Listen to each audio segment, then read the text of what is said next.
Kemudian beliau mengangkat kedua tangannya, beliau berdoa, ummati Allahumma ummati ummati. Ya Allah, sayangilah umatku umatku. Wa baka. Kemudian Nabi sallallahu alaihi wasallam apa? Menangis. Kenapa? Dia selalu, bagaimana Nabi-Nabi terdahulu aja mikir umatnya, apalagi umat Nabi sallallahu alaihi wasallam. Maka dia pun mikirkan umatnya. Jika para nabi dahulu perhatian sayang kepada umatnya, saya lebih utama untuk sayang kepada umatku. Maka Nabi pun menangis. Faqala Allahu azza wa jalla, maka Allah berkata, ya Jibril, wahai Jibril, idhab ila Muhammad. Pergilah kepada Muhammad. Wa rabbuka alamu. Dan Rabbmu lebih tahu apa yang akan dia katakan. Jibril Radio, 24 jam non-stop, dengerin kajian tanpa ribet. Demi zat yang jiwaku berada di tangannya, kalau kalian tidak berdosa, la dhahaballahu bikum, tentu kalian akan disirnakan oleh Allah Subhanahu wa taala. Wa jaa biqaumin yudhnibun, lantas Allah akan mendatangkan suatu kaum yang mereka berdosa, fayastaghfirunallah taala, kemudian mereka minta ampun kepada Allah, fayaghfiru lahum, maka Allah pun mengampuni mereka. Hadis riwayat Muslim. Hadis berikutnya, wa an Abi Ayyub Khalid bin Zaid radhiyallahu anhu qala sami'tu Rasulullah sallallahu alaihi wasallam yaqul, aku mendengar Rasulullah sallallahu bersabda, laula annakum tudhnibun, kalau bukan kalian melakukan dosa, la khalaqallahu khalqan yudhnibun, kalau kalian tidak melakukan dosa, tentu Allah akan menciptakan makhluk yang lain yang berdosa. Fayastaghfiruna fayaghfiru lahum, lantas mereka minta ampun, lalu Allah pun mengampuni mereka. Hadis riwayat Muslim. Dua hadis ini menjelaskan bahwasanya di antara perkara yang sudah digariskan kepada Bani Adam bahwasanya mereka melakukan dosa. Sebagaimana sabda Nabi sallallahu alaihi wasallam, kullu bani Adam khata', bahwasanya seluruh anak Adam senantiasa melakukan dosa. Wa khairul khata'in at-tawwabun, dan sebaik-baik yang melakukan dosa adalah yang senantiasa bertobat kepada Allah Subhanahu wa taala. Demikian juga dalam hadis qudsi Allah mengatakan, ya ibadi innakum tukhti'una bil-laili wan-nahar, wahai hamba-hambaku, sungguhnya kalian senantiasa berdosa di siang hari dan di malam hari. Ya. Dan ini menunjukkan bahwasanya sifat dasar manusia adalah melakukan dosa. Sampai Allah mengatakan, kata Nabi mengatakan, seandainya kalian tidak pernah melakukan dosa sama sekali, maka kalian akan disirnakan oleh Allah. Lantas Allah akan menciptakan manusia-manusia baru yang mereka berdosa. Kemudian mereka mohon ampun, kemudian Allah ampuni mereka. Maksud hadis ini bukan memotivasi kita untuk bermaksiat lalu beristighfar, bukan. Tetapi untuk menjelaskan jangan putus asa. Kalau kalian berdosa, segera minta ampun.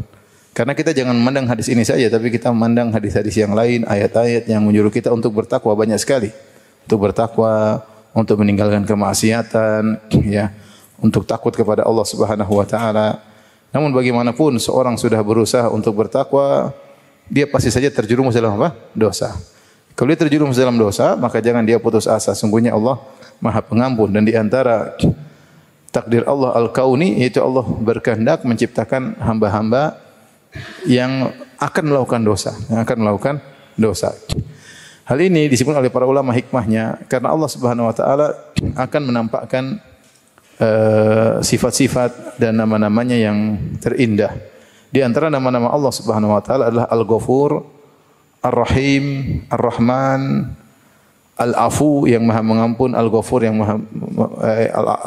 Maha mengampuni, Al-Afu yang Maha maafkan, At-Tawwab yang Maha menerima taubat. Nah, nama-nama ini tidak akan bisa terlihat asarnya dan dampaknya kalau tidak ada yang berdosa. Kalau tidak ada yang berdosa. Kapan baru ada muncul nama Allah Al-Afu?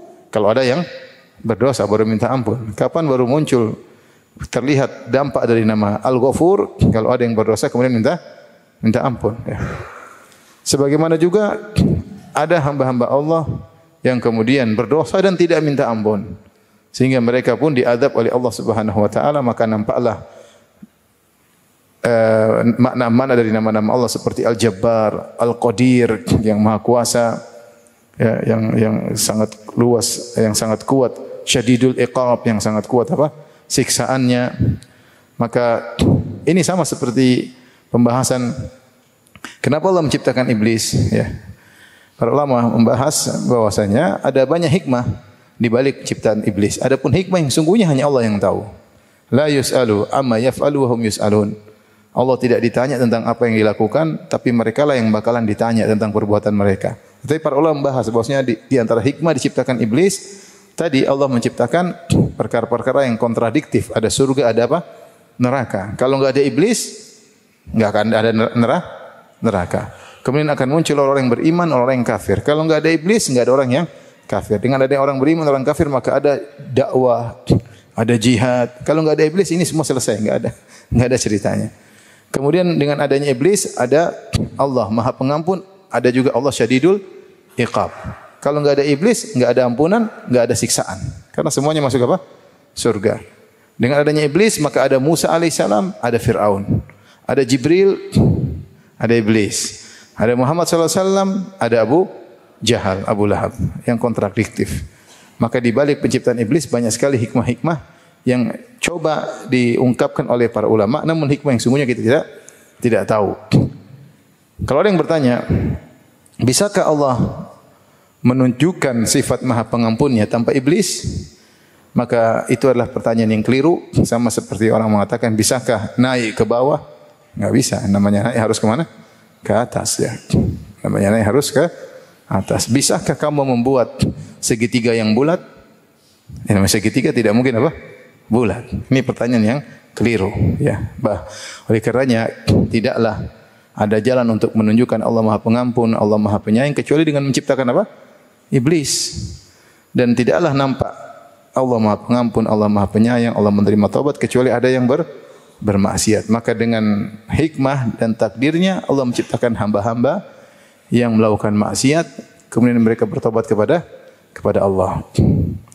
Dan di antara ibadah yang paling Allah sukai adalah bertaubat kepada Allah Subhanahu wa taala. Jadi jangan salah paham, jangan bilang hadis ini memotivasi kita untuk berdosa kemudian bertobat, tidak ya. Kita harus memandang hadis-hadis yang lain yang menyuruh fattaqullah, bertakwalah kepada Allah, fattaqun nar, takutlah kepada neraka jahannam, ittaqillah haitsu ma kunt, bertakwalah kepada Allah dimanapun engkau berada ya. Innal ladzina yakhshawna rabbahum bil ghaib, sungguhnya orang-orang yang takut kepada Allah tatkala bersendirian. Terlalu banyak ayat-ayat menyuruh kita menghindarkan diri dari maksiat meskipun dalam kesendirian. Tetapi sebagaimana sudah kita sebutkan, manusia diciptakan dengan potensi untuk bermaksiat. Siapapun yang berusaha untuk istiqamah dia tidak bakalan mampu. Kata Nabi sallallahu alaihi wasallam, istaqimu wa lan tuhsuh. Istiqamalah kalian dan kalian tidak bakalan mampu. Maka jika seorang terjerumus dalam maksiat, segera dia bertaubat agar dia tahu memang begitulah sifat manusia. Dia pasti terjerumus dalam apa? Dosa. Maka dia tidak putus asa, segera dia minta ampun kepada Allah, maka Allah akan mengampuninya. Ini hadis memberi harapan kepada orang pelaku maksiat untuk bertaubat. Ketika dia melakukan maksiat, ya sudahlah, memang sudah takdir Allah. Tapi dia harus kembali, bukan takdir Allah untuk melegalkan maksiat tersebut, tapi takdir Allah agar saya bisa bertobat kepada Allah Subhanahu wa taala. Paham insyaallah?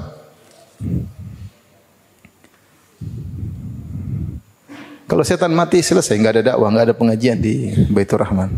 Iblis mati selesai. Itu rahasia-rahasia Allah yang berusaha diungkapkan oleh sebagian ulama. Tapi kita lanjutkan hadis berikutnya. Wa an Abi Hurairah radhiyallahu anhu qala kunna qu'udan ma'a Rasulillah sallallahu alaihi wasallam ma'ana Abu Bakrin wa Umar fi nafarin. Suatu hari kami duduk bermajlis bersama Rasulullah sallallahu alaihi wasallam. Waktu itu bersama kami ada Abu Bakar As-Siddiq, ada Umar bin Khattab radhiyallahu anhuma. Fi nafarin, dalam sekelompok orang. Faqama Rasulullah sallallahu alaihi wasallam min baini adhhurina. Kami sedang bermajlis, tiba-tiba Nabi berdiri meninggalkan kami, pergi satu tempat. Fa abta'a alaina. Ternyata Nabi enggak balik-balik. Fa khashina an yuqtata'a dunana. Kami khawatir beliau ditangkap diganggu sama orang munafikin atau ada orang musyrik yang mengganggunya ya. Karena Nabi adalah target mereka. Maka fafazi'na fakumna. Kami pun kaget, kami segera berdiri, kita cari Nabi sallallahu alaihi wasallam. Fakuntu awwala man fazi'a fa kharajtu abtaki Rasulullah sallallahu alaihi wasallam. Aku adalah orang yang pertama kali merasa takut, maka aku segera pergi mencari Rasulullah sallallahu alaihi wasallam hatta ataitu ha'itan lil ansar. Sampai akhirnya aku mendatangi sebuah kebun milik kaum Ansar. Ini hadis yang panjang. Intinya Abu Hurairah akhirnya menemukan Nabi dalam kebun tersebut.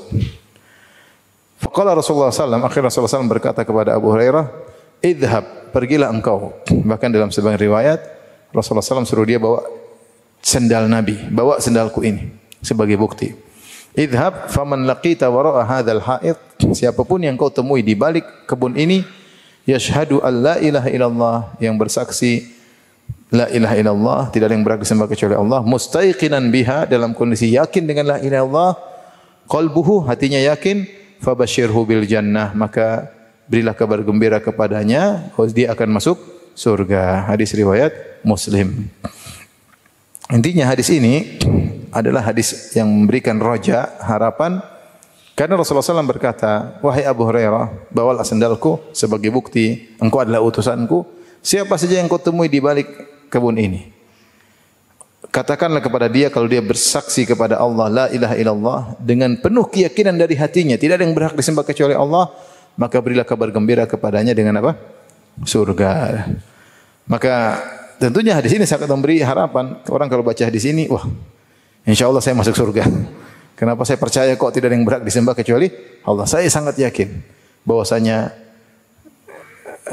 pohon tidak boleh disembah, kuburan tidak boleh disembah, Nabi Isa tidak boleh disembah, Nabi Muhammad tidak boleh disembah, malaikat tidak boleh disembah, apalagi dukun tidak boleh disembah, apalagi sapi tidak boleh disembah, apalagi hewan-hewan, monyet dan yang lainnya.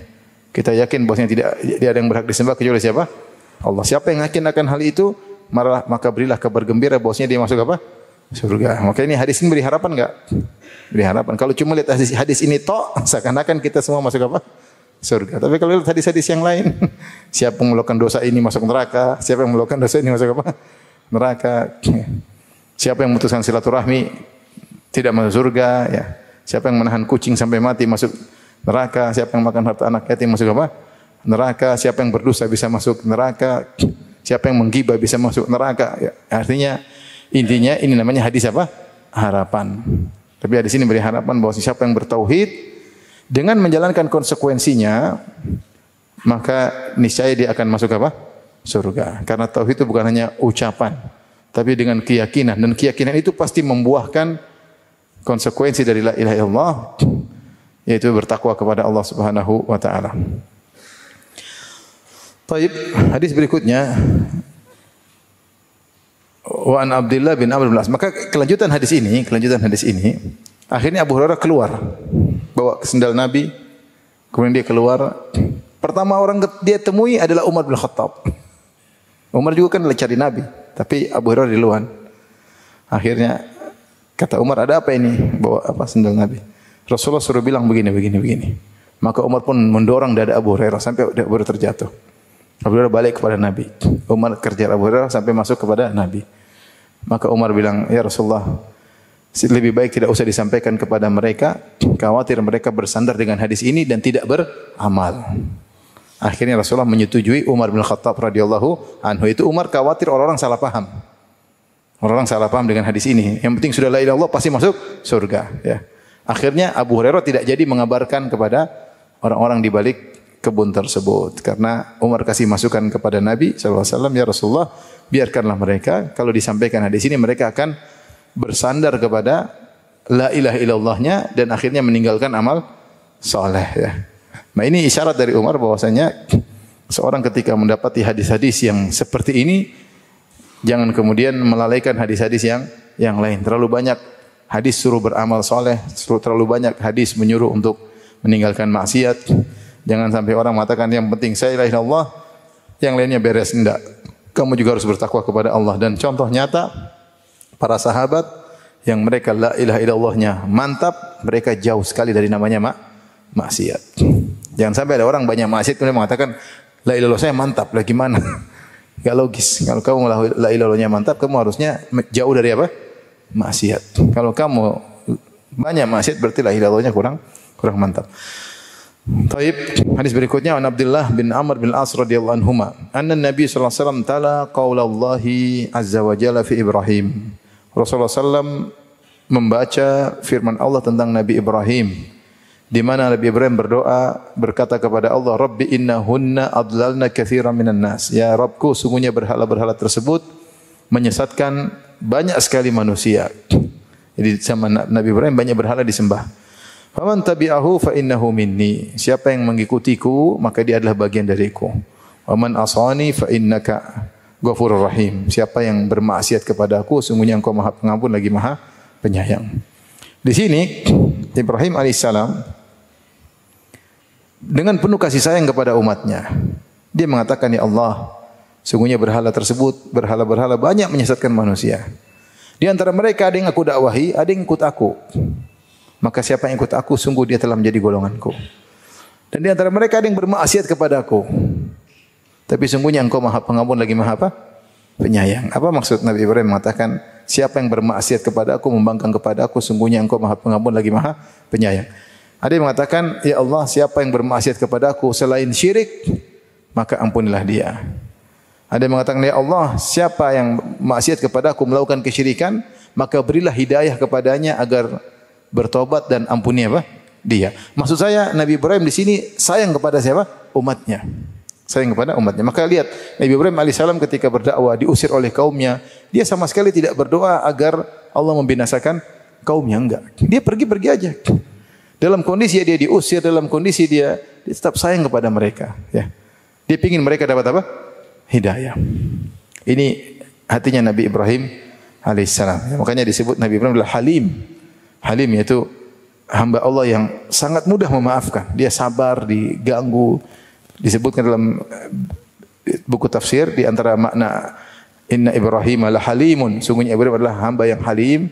Kalau ada yang maki-maki dia atau mencerca dia, maka dia mengatakan Allahu yahdik. Semoga Allah beri hidayah kepadamu. Itu aja. Dia tidak balas makian, dia tidak marah-marah, dia cuma bilang semoga Allah beri hidayah kepadamu. Ini nampak dari ucapan dia, wa man asani fa innaka ghafurur rahim. Siapa yang membangkang kepadaku di antara mereka, sungguhnya Engkau Maha Pengampun lagi Maha Penyayang. Yaitu jika maksiat yang mereka lakukan bukan kesyirikan, ampunilah mereka ya Rabb. Dan jika maksiat yang mereka lakukan adalah kesyirikan, berilah hidayah kepada mereka agar Engkau mengampuni apa? Mereka. Jadi Ibrahim benci sama mereka atau tidak? Tidak. Dia ingin mereka dapat hidayah. Dan itu juga yang dialami oleh Nabi Isa alaihissalam ketika hari kiamat kelak. Wa qaula Isa. Nabi SAW membaca perkataan Nabi Isa yang Allah abadikan dalam Al-Quran. In tu'adzibhum fa innahum ibaduk. Ya Rabb, jika Engkau, kata Nabi Isa kepada Allah, ya Rabb, jika Engkau mengadab mereka, orang-orang Nasara ini, fa innahum ibaduk, sungguhnya mereka adalah hamba-hambamu.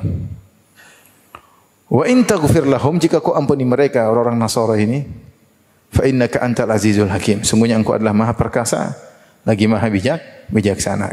Ini ayat dalam surat Al-Maidah 118. Sebelumnya Allah berfirman, wa idz qala Allahu ya Isa, a anta qulta lin-nasi ittakhiduni wa ummi ilahaini min dunillah.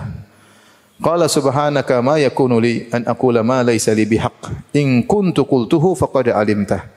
Ta'lamu ma fi nafsi wa la a'lamu ma fi nafsik. Innaka anta 'allamul ghuyub. Ma qultu lahum illa ma amartani bihi. An ibudullaha rabbi wa rabbakum wa kuntu 'alaihim shahidan ma dumtu fihim. Falamma tawaffaitani anta kunta ar-raqiba 'alaihim wa anta ala kulli syai'in syahid. In tu'adzibhum fa innahum ibaduk wa in taghfir lahum fa innaka antal azizul hakim. Ketika hari kiamat kelak, Allah akan menghadirkan Nabi Isa di hadapan orang-orang Nasara. Para pengikut Nabi Isa, para pencinta Nabi Isa, saking mencintai Nabi Isa sampai menganggap Nabi Isa sebagai anak Tuhan, sampai mereka beribadah kepada Nabi Isa. Maka Allah bertanya kepada Nabi Isa di hadapan mereka untuk membuat mereka semakin menyesal. Di antara azab yang Allah berikan kepada penghuni neraka, yaitu Allah mengazab mereka dengan psikolog. Jadi mental mereka semakin sedih. Seperti di antara mereka ada yang menyembah matahari dan rembulan, Allah masukkan matahari dan rembulan juga dalam neraka Jahannam. Sehingga mereka dapat yang mereka sembah apa? Ternyata ternyata dalam neraka bersama mereka. Di antaranya Allah hadirkan antara penyembah dan disembah. Seperti Allah hadirkan antara penyembah malaikat dengan malaikat. Allah berkata kepada para penyembah malaikat, "Ahaula'i iyyakum kanu ya'budun." Wahai malaikat, apakah mereka dulu sembah kalian? Kata malaikat, enggak. Ya. Bal kanu ya'budunal jinna aktsaruhum bihim mu'minun. Dulu mereka bukan menyembah kami, mereka justru menyembah apa? Jin. Jadi mereka semakin sedih, ternyata sesembahan yang mereka sembah selama ini yang diharapkan syafaatnya malah berlepas diri dari apa? Mereka. Itu di antara siksaan mental di apa namanya? Di neraka kera. Demikian juga istabarra alladziina tubi'u minal ladziina taba'u. Ketika orang-orang yang diikuti berlepas diri daripada yang mengikuti. Kamu dulu yang ngajak kami, enggak, kita berlepas diri. Masing-masing masuk neraka. Jangan nuntut kami, berlepas diri. Ini buat mereka semakin apa? Semakin sedih. Di antaranya Allah hadirkan Nabi Isa alaihissalam dengan orang-orang Nasoro yang mungkin jumlahnya miliaran. Banyak sekali yang menyembah Nabi Isa. Allah katakan kepada Nabi Isa di hadapan mereka, "A anta qulta lin-nasi ittakhiduni wa ummi ilahaini min dunillah?" Wahai Isa, apakah kau pernah berkata kepada manusia, jadikanlah aku dan ibuku Bunda Maria sesembahan selain Allah? Nabi Isa berkata, "Subhanak, Maha suci Engkau ya Allah. Tidak pantas bagiku untuk berkata demikian, yang tidak hak." Ya. In kuntu qultuhu, kalau saya pernah mengucapkan tentu kau sudah tahu ya Allah. Engkau tahu tentang apa yang dalam jiwa aku dan aku tidak mengetahui apa yang dalam jiwa engkau. Ma qultu lahum illa ma amartani bihi. Apa yang aku sampaikan kepada mereka tidak lain kecuali yang kau perintahkan kepadaku. Ani'budullaha rabbi wa rabbakum. Sembahlah Allah semata, Rabbku dan Rabb kalian. Nabi saya tidak pernah bilang sembah aku. Nabi saya hanya mengatakan sembah apa? Allah, dan Allah Tuhanku dan Tuhan kalian. Bayangkan kondisi seperti ini. Miliaran orang Nasara melihat Tuhan yang mereka sembah berlepas diri, menyalah-nyalahkan mereka. Aku tidak pernah menyuruh mereka untuk menyembahku. Yang aku perintahkan kepada mereka, sembahlah Allah yang Allah adalah Tuhanku dan Tuhan kalian. Wa kuntu, dan aku dulu ya, ketika masih bersama mereka, aku menghadiri mereka, menyaksikan mereka. Ya. Falamma tawaffaitani, tatkala kau angkat aku, kunta antar raqib alim, kau yang mengawasi mereka ya Allah. Wa anta ala kulli syai'in syahid, dan engkau maha bersaksi atau menyaksikan segala sesuatu. Jadi Isa berlepas diri dari mereka. Di akhir Nabi Isa berlepas diri dari mereka, Nabi Isa kasihan melihat mereka. Miliaran banyak. Orang-orang mencintai dia malah masuk apa? Neraka. Maka dia berkata, "In tu'adzibuhum fa innahum ibaduk." Ya Allah, kalau kau siksa mereka, sungguhnya mereka adalah hamba-hambamu. Engkau lebih tahu tentang mereka. Engkau lebih tahu tentang mana yang berhak disiksa dan mana yang diampuni. Engkau lebih tahu. Toh mereka adalah hamba-hamba ciptaanmu. Benar-benar kata para ulama, Nabi Isa taslim, pasrah. Ya sudah, mau diapain lagi? In tu'adzibahum fa innahum ibaduk. Kalau kau siksa mereka karena mereka musyrikin, fa innahum ibaduk, mereka hamba-hambamu. Wa in taghfir lahum, tapi kalau kau ampuni mereka, sungguhnya engkau maha perkasa lagi maha bijaksana. Nah, para ulama khilaf tentang perkataan Nabi Isa. Wa in taghfir lahum, jika kau ampuni mereka, sungguhnya engkau maha perkasa lagi maha bijaksana. Apa maksudnya? Apakah Nabi Isa minta Allah mengampuni mereka? Ada yang mengatakan, ya Allah, sungguhnya seakan Nabi Isa berkata, wa in taghfir lahum, adapun jika kau mengampuni mereka, yaitu di antara mereka ada yang kau kasih hidayah sehingga kau ampuni mereka, maka itu karena kebaikanmu, tidak ada yang memaksakan engkau, semua di bawah aturanmu. Di antara mereka yang dapat hidayah seperti orang mu'alaf banyak dapat hidayah sehingga kau ampuni mereka. Ini pendapat pertama. Pendapat kedua ada yang mengatakan Nabi Isa berkata, wa in taghfir lahum, Nabi Isa hanya menyampaikan suatu harapan yang mustahil. Kalau kau mengampuni mereka, ya engkau lah maha perkasa dan maha bijaksana. Karena Nabi Isa tidak berkata, in taghfir lahum fa innaka ghafurur rahim. Kalau Nabi Isa berkata, sungguhnya kalau kau mengampuni mereka, engkau maha pengampun lagi maha penyayang, menunjukkan Nabi Isa berdoa agar mereka diampuni. Tapi Nabi Isa alaihissalam tidak menutup perkataannya tersebut dengan innaka antal ghafurur rahim. Sungguhnya engkau maha pengampun lagi maha penyayang, tapi beliau tutup perkataannya dengan berkata innaka antal azizul hakim. Sungguhnya engkau maha perkasa lagi maha bijaksana. Artinya suatu yang mustahil, tapi karena dia sayang kepada para penyembahnya. Tapi ini menunjukkan taslim, Nabi Isa menyerahkan segala urusan kepada siapa? Allah. Ya. Nah, Nabi Muhammad SAW ketika menghadirkan dua ayat ini, dia membaca Nabi Ibrahim begitu sayang kepada umatnya sampai berdoa seperti itu. Kemudian dia membaca bagaimana Nabi Isa sayang kepada umatnya padahal mereka diadab. Ya, musyrikin. Karena Nabi Isa mungkin tidak menduga yang dia dakwai ternyata lama-lama banyak ternyata malah menyembah apa? Nyembah dia. Dia tidak tahu. Ya, dia tidak tahu. Jadi itu sungguh membuat beliau bersedih. Maka beliau mengucapkan kata-kata tersebut. Sampai disebut dalam hadis sahih, Rasulullah SAW mengulangi ayat ini semalam suntuk. Beliau salat malam berulang-ulang rakaatnya tidak beliau baca kecuali ayat ini. Habis Al-Fatihah beliau baca ayat ini. In tu'adzibuhum fa innahum ibaduk wa in taghfir lahum fa innaka antal azizul hakim. Allahu akbar, ruku. Bangun lagi, sujud. Bangun lagi. Al-Fatihah, baca lagi ayat ini. In tu'adzibuhum fa innahum ibaduk. Dan Rasulullah menangis sampai pagi baca ayat ini. Seakan-akan beliau menghadirkan bagaimana kasih sayang Nabi Isa kepada umatnya, saya lebih utama untuk sayang kepada umatku.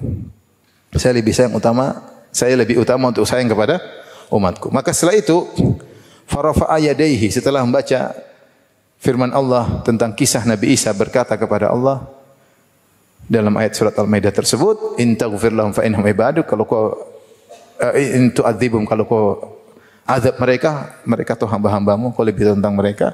Maka Nabi Muhammad SAW rafa'a yadayhi, kemudian beliau mengangkat kedua tangannya, beliau berdoa, ummati Allahumma ummati ummati, ya Allah sayangilah umatku umatku. Wa baka, kemudian Nabi SAW apa? Menangis. Kenapa? Dia selalu, bagaimana Nabi-Nabi terdahulu aja mikir umatnya, apalagi umat Nabi SAW.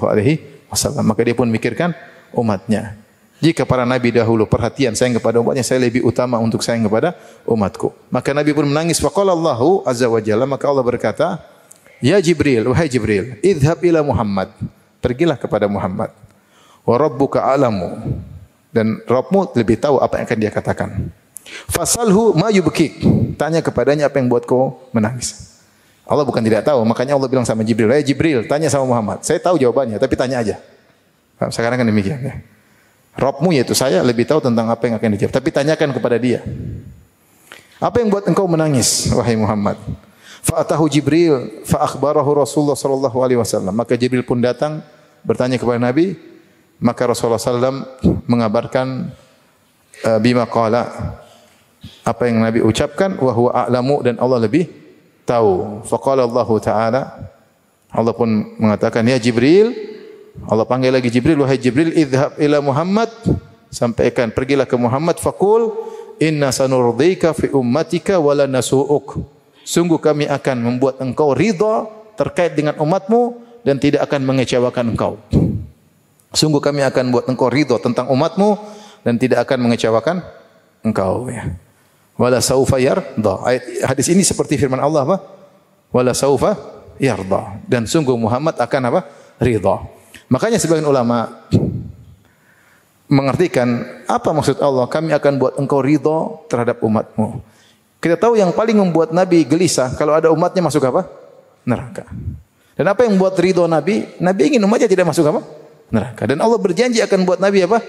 Ridha. Maka ini hadis sangat memberi harapan bahwasanya kita semua masuk apa? Surga. Kalau kita lihat hadis ini saja, karena Allah berjanji akan buat Nabi apa? Ridha. Tapi kalau kita lihat hadis ini saja, waduh, kayaknya kita semua insyaallah masuk apa? Surga. Tapi kan kita harus lihat hadis-hadis yang lain. Makanya ketika para ulama membahas tentang ayu ayatin arja fi kitabillah, ayat mana yang paling memberi harapan dalam Al-Quran, maka ada khilaf di kalangan para ulama. Mana ayat yang paling rojaknya paling besar dalam ayat tersebut?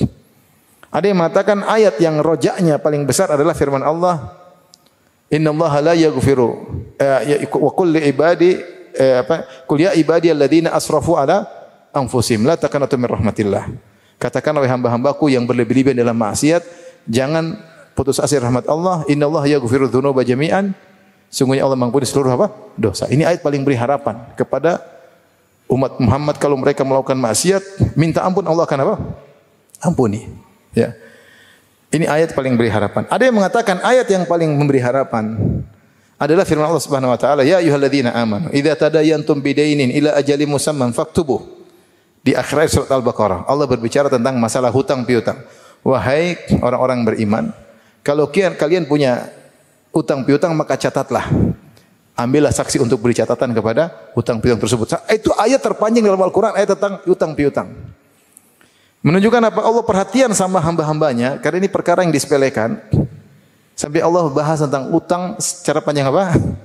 Lebar. Nah, kalau Allah perhatian kepada hamba tentang masalah hutang piutang agar mereka tidak melakukan kesalahan, berarti Allah sangat rahmat kepada hamba-hambanya. Ini pendapat sebagian ulama. Sebagian ulama berkata, ayat yang paling memberi harapan ya adalah ayat ini, wala saufa yarda. Bahwasanya Muhammad akan apa? Ridha. Artinya Allah akan berikan perkara yang buat dia ridha. Dan kita tahu yang paling buat ridha Nabi Muhammad SAW itu agar umatnya semua masuk apa? Surga. Allah alam. Ya. Tapi tentunya kita harus melihat hadis-hadis yang lain. Bahwasanya di antara umat Muhammad ada yang masuk neraka karena dosa-dosa ini. Tapi Rasulullah SAW sangat sayang kepada umatnya. Sebagian ulama seperti Syekh Muhammad bin Shalih Al-Utsaimin ya, menafsirkan tentang Allah memberikan keridhaan kepada umat kepada Nabi SAW dengan memberi keberkahan kepada umat Nabi. Apa keberkahan tersebut? Di antaranya umat Nabi Muhammad dibandingkan umat-umat terdahulu, kalau umat Nabi melakukan kebaikan sedikit pahalanya lebih besar daripada umat-umat apa terdahulu. Itu di antaranya. Kemudian juga al-akhirun al-awwalun, kata Nabi, kalian yang paling terakhir secara zaman, tapi kalian akan masuk surga duluan sebelum umat-umat Yahudi maupun Nasara yang bertauhid. Ini membuat Nabi juga apa? Ridha. Kemudian juga Nabi diberikan kekhususan terkait umatnya. U'titu khamsan lam yu'tahunna ahadun min al-anbiya'i qabli. Sesungguhnya aku diberi 5 keistimewaan yang tidak diberikan kepada nabi-nabi sebelumnya. Di antaranya uhillat liyal ghanaim, dihalalkan ghanimah bagiku. Wa ju'ilatil ardu tahuran, ya, dijadikan bumi adalah bersuci, ya. Maka dengan tayamum, ya, ini di antara kemudahan bagi umat Muhammad sallallahu alaihi wasallam. Wa nusirtu birru'bi masirata syahr, sungguhnya aku ditolong dengan ketakutan selama perjalanan sebulan karena Rasulullah belum datang ingin berperang lawan musuh. Dengan jarak perjalanan sebulan musuh sudah ketakutan. Itu contoh terjadi ketika perang Tabuk.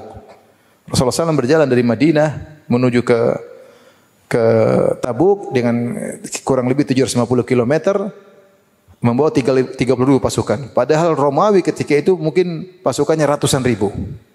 Tapi mereka tidak berani datang. Sampai Nabi datang sana jauh-jauh, Nabi tunggu 20 hari, mereka tidak muncul. Takut. Diberi ketakutan oleh Allah Subhanahu wa taala. Ini di antara keistimewaan Nabi sallallahu alaihi wasallam. Di antaranya bahwasanya wa kana al-anbiya'u qabli bu'itsu ila qaumihim khassah. Nabi-nabi sebelumnya diutus hanya kepada umatnya, wa bu'itsu ila nasi kaffah. Adapun aku diutus kepada seluruh umat manusia. Ini membuat Nabi ridha karena risalah Nabi bukan khusus buat Arab saja, ya, tetapi untuk seluruh umat manusia, ya, untuk seluruh umat manusia. Jangan bilang lagi Islam buat kadrun, jangan. Islam buat semuanya, ya, Arab non Arab, ajam semuanya, berkulit hitam, berkulit putih, ya, rambut keriting, rambut keribu, rambut lurus, semuanya mendapatkan risalah Islam. Jadi ini di antara Allah membuat Nabi ridha, yaitu Allah membuat keistimewaan untuk umat Rasulullah sallallahu alaihi wasallam. Di antaranya yang paling masuk surga paling banyak dibandingkan umat-umat terdahulu adalah umat Rasulullah. Ini hal-hal yang mungkin bisa ditafsirkan wala saufa yarda, sungguhnya Muhammad akan ridha, yaitu dengan kelebihan-kelebihan yang Allah berikan kepada umat ini. Jadi antara yang tadi, kalau umat melakukan dosa seumur hidup, tahu-tahu di penghujung hayat bertobat, diterima atau tidak? Diterima oleh Allah Subhanahu wa taala. Baik. Kita lanjutkan. Wa an Muadz bin Jabal radhiyallahu anhu qala kuntu ridfan Nabi sallallahu alaihi wasallam. Dari Muadz bin Jabal, beliau berkata, aku dibonceng oleh Nabi sallallahu alaihi wasallam ala himar, naik himar. Nabi sallallahu alaihi wasallam tawadhu, di antara tunggangannya adalah himar. Rasulullah SAW bisa saja selalu naik onta muda atau selalu naik kuda bisa. Tapi Rasulullah SAW sering naik apa? Himar. Ini menunjukkan tawadhu'nya Nabi sallallahu alaihi wasallam, dan terkadang Nabi membonceng orang-orang di belakangnya. Ada sebagian ulama menulis, kalau enggak salah Ibnu Mandah, disebutkan oleh Ibnu Hajar dalam Fathul Bari, menulis tentang orang-orang yang pernah dibonceng oleh Nabi. Ada sekitar 30 orang. Enak enggak dibonceng sama Nabi? Enaklah. Semuanya sahabat bangga dibonceng sama Nabi. Subhanallah. Ada orang dibonceng ustaz saja apa? Senang. Apalagi Rasulullah sallallahu alaihi wasallam. Kemudian Rasulullah SAW ketika membonceng Mu'adz bin Jabal, beliau kasih ilmu. Dia tanya, "Ya Mu'adz, hal tadri ma haqqullah ala ibadihi?" Wahai Mu'adz, tahukah engkau hak Allah terhadap hamba-hambanya yang harus ditunaikan oleh hamba-hambanya? Wa ma haqqul ibad 'ala Allah? Dan apa hak hamba kepada Allah? Qultu Allah wa Rasuluhu a'lam. Kata Mu'adz, Allah dan Rasulnya lebih mengetahui. Qala, Rasulullah berkata, "Fa inna haqqallahi 'alal ibad ayya'buduhu wa la yusyriku bihi syai'a." Sungguhnya hak Allah kepada para hamba, hendaknya para hamba menyembahnya saja dan tidak berbuat syirik, tidak menyekutukannya sama sekali. Jangan berbuat syirik, jangan menyembah Allah dan juga menyembah selain Allah, itu namanya syirik. Wa haqqul ibad 'ala Allah alla yu'adziba ma la yusyriku bihi syai'a. Dan hak hamba kepada Allah adalah Allah tidak akan mengazab orang yang tidak berbuat syirik sama sekali. Ini kabar gembira bagi orang yang ahli tauhid. Kalau dia fokus benar-benar tauhid, murni tauhidnya, Allah tidak akan mengazabnya. Ya, dan ini hadis-hadis seperti ini banyak. Seperti ini, kemudian hadis yang mungkin sudah pernah kita sebutkan. Ya bani Adam, "Lau ataitani bi qurabil ardi khataya, thumma laqitani la tusyriku bi syai'a, la ataituka bi qurabiha maghfirah." Wahai anak Adam, kalau kau waktu mati bertemu denganku, kau bawa dosa sepenuh bumi ini. Tetapi ketika kau mati, kau tidak berbuat syirik sama sekali. Tidak ada syirik besar, tidak ada syirik kecil. Murni hatimu tulus karena aku. Tidak ada riya, tidak ada ujub, tidak ada, semua tawakal hanya kepada Allah. Maka aku akan mendatangi engkau dengan ampunan juga sebesar bumi ini. Maka ini syarat bagi kita untuk berjuang dalam kehidupan, menjalani kehidupan keagamaan kita, untuk selalu membersihkan hati kita. Murnikan hati kita, jangan sampai kita berharap kepada manusia meskipun sedikit pun. Jangan berharap pujian sedikit pun. Jangan berharap sanjungan manusia sedikit pun. Jangan berharap like ya, dari para netizen ya. Tidak perlu ya. Berusaha bersihkan hati. Jangan menceritakan sesuatu untuk diakui sama sekali.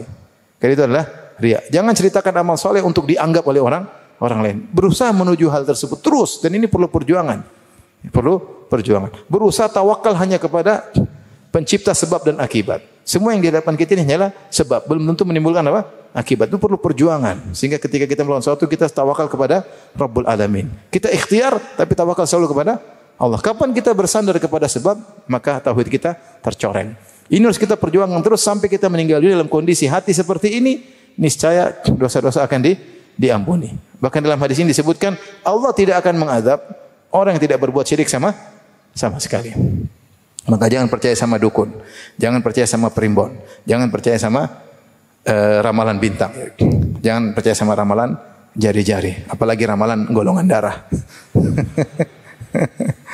Ada yang tanya, "Ustaz, apakah golongan darah menunjukkan akhlak tertentu?" Saya bilang, wah, bukankah akhlak bisa berubah?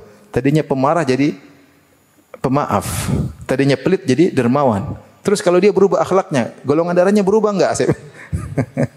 Terus kalau kumpulkan golongan darah A, akhlaknya beda-beda, ya enggak? Ada-ada aja ya. Baik. Kemudian kata Mu'adz ketika mendengar kabar gembira ini sangat bergembira, dia berkata, "Afala ubasyirun nas, ya Rasulullah, tidakkah aku kabar gembirakan kepada orang-orang?" Kata Nabi SAW, "La tubasyirhum fayattaqilu." Jangan kasih tahu orang-orang, khawatir mereka salah paham. Mereka bersandar dengan hadis ini, lupa untuk beramal. Ini seperti tadi yang dilakukan oleh siapa? Umar. Ini hakikat, cuma orang ini salah paham. Dia menyangka dia sudah bertauhid, ternyata tauhidnya masih tercoreng. Dia menyangka saya sudah murni, ternyata dia masih riya, dia masih sum'ah, dia masih bertawakal kepada sebab, tauhidnya masih tercoreng sehingga dia merasa bakalan diampuni, padahal belum tentu. Makanya Rasulullah mengatakan sallallahu alaihi wasallam, jangan beri kabar kepada mereka, khawatirnya mereka bersandar kepada hadis ini dan lupa untuk ijtihad, bersungguh-sungguh dalam beramal saleh. Azan belum? 2 menit lagi.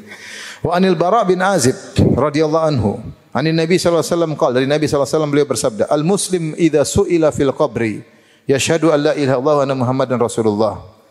Orang muslim ketika di kuburan ditanya oleh malaikat Munkar dan Nakir, maka dia bersaksi la ilaha illallah dan Muhammad Rasulullah. Fadzalika qauluhu ta'ala, maka itulah firman Allah, yuthabbitullahu alladhina amanu bil qawli tsabiti fil hayati dunya fil akhirah. Allah mengkokohkan orang-orang beriman dengan perkataan yang kuat, yaitu la ilaha illallah dalam kehidupan dunia dan di dalam akhirat, di antaranya di alam barzah. Ketika dia akan meninggal, dia mampu mengucapkan la ilaha illallah, dan ketika dalam alam barzah ditanya malaikat, dia juga mampu untuk mengucapkan apa? La ilaha illallah. Ini dalil bahwasanya kemampuan untuk menjawab pertanyaan malaikat munkar dan nakir dari siapa? Allah yang kasih kemampuan. Allah yang mengatakan yutsabbitullahu alladhina amanu. Allah yang mengkokohkan orang beriman untuk bisa mengucapkan la ilaha illallah Muhammad Rasulullah. Ketika ditanya oleh malaikat munkar dan nakir, ma rabbuk? Man rabbuk? Siapa Tuhanmu? Dia jawab Allah. Wa ma dinuk? Islam. Wa man nabiyyuk? Siapa nabi? Muhammad sallallahu alaihi wasallam. Jadi menjawab pertanyaan malaikat munkar dan nakir bukan masalah hafalan. Saya sudah hafal. Tenang, tanya tenang, saya bisa hafal. Kalau enggak saya buat kertas contekan ketika dikubur. Enggak, ini masalah iman yang bisa menjawab pertanyaan tersebut, bukan masalah hafalan. Makanya orang munafik dalam hadis disebutkan ketika ditanya siapa nabimu, dia mengatakan sami'tu nas yaqulun, aku dengar orang bilang, tapi tidak mampu mengucapkan. Padahal orang munafik hidup bersama Nabi, salat di belakang Nabi, berjihad bersama Nabi, bersedekah juga kadang-kadang, lihat langsung Nabi SAW, ngerti ceramah Nabi, dengar lantunan Al-Quran, tapi ketika ditanya kuburan dia bingung bilang Muhammad, enggak bisa. Seakan-akan ada file yang hilang. Dia mau coba ingat, enggak bisa. Berarti masalah menjawab itu bukan masalah hafalan, tapi masalah apa? Allah yang kasih tahu iman. Baik, demikian saja kajian kita. Insyaallah kita lanjutkan pekan depan. Subhanakallah bihamdik asyhadu an la ilaha illa anta astaghfiruka wa atubu ilaik. Assalamualaikum warahmatullahi wabarakatuh. Jibril Radio 24 jam nonstop dengerin kajian tanpa ribet.